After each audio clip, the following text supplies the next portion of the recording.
The prosecution and the defense are now presenting their case to the jurors in the trial of Kyle Rittenhouse. Prosecutors say that Rittenhouse instigated the confrontation that led to his shooting of 3 people. The defense maintaining their client acted in self-defense after he was attacked.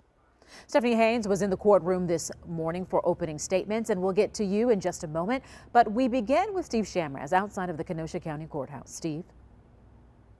Shannon, pretty quiet day outside the Kenosha County Courthouse. A handful of supporters of Kyle Rittenhouse and those who are advocating for the victims in this shooting as well. But not much other than that, except a lot of media from around the country. Inside, things are moving at a brisk pace. Remember, we got a jury seated down to 20 people out of a pool of 150 yesterday. Opening statements, and we're into the 3rd witness of the afternoon. It is a breakneck pace on the first day of testimony in this trial. Stephanie Haynes has been inside all day, keeping tabs on the comings and goings. She joins us live now with what's happened inside the courtroom. Steph? Steve, as you said, the state has already gotten through some of its first witnesses. The very first is Dominic Black, a friend of Rittenhouse's, and Dominic Black is accused of buying the alleged gun in this case. But before all that, attorneys on each side laid out the evidence that the jury will see throughout this trial, even hinting that Kyle Rittenhouse himself may testify. The state spoke first, describing the chaos of that night in Kenosha, the riots following the police shooting of Jacob Blake. Prosecutors say evidence will show Rittenhouse did not lawfully act in self-defense, and they say the jury will hear more about the people who died. Who will testify regarding the cause of death of Anthony Huber, the gunshot wound to the chest, and you will hear that the shot that killed Joseph Rosenbaum was a shot to the back. Defense attorneys said they will show the jury Rittenhouse's point of view from that night, even hinting that he may take the stand and testify himself. The defense also pushed back on the prosecution's case. Mr.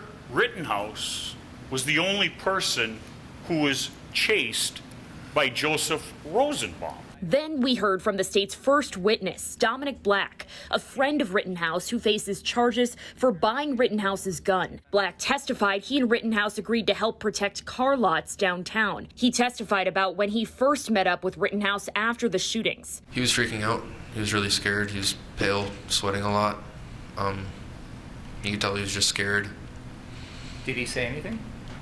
He wasn't really talking. He just said he had to do it. It was self-defense. Defense attorneys asked why Black didn't try to stop Rittenhouse from bringing his gun downtown. He walks out of the house with an AR-15 and you don't say boo, correct? I didn't say anything, correct? And you have the ability to speak. Yes. If you wanted to object, you could have said something to Kyle, correct? Yes, I could have. I just got word that court has wrapped up for the day, so the jury is going home. We also heard from 2 other witnesses in that afternoon hour, an FBI agent whose image we couldn't show, and a social media influencer who lives here in Kenosha and was out filming the night of August 25th, 2020. Steve, I'll send it back to you. Stephanie, we've heard the judge would keep to a 9 to 5 type schedule during the trial. It looks like at 5:02, if everybody's sent home for the day, he is sticking to that as promised. We talked about just how dense these days have been. 2 opening statements, a flurry of witnesses already. Kyle Rittenhouse and the jury, how are they paying attention to what's going on in the room? Well, for the most part of what I can see, the jury is very alert during witness testimony. They are up there taking notes. They're leaning in. They're listening very carefully. I can also see Kyle Rittenhouse is often taking notes, although at least twice today we did see him yawning on camera. It is a very long day, but he is also taking notes, Steve.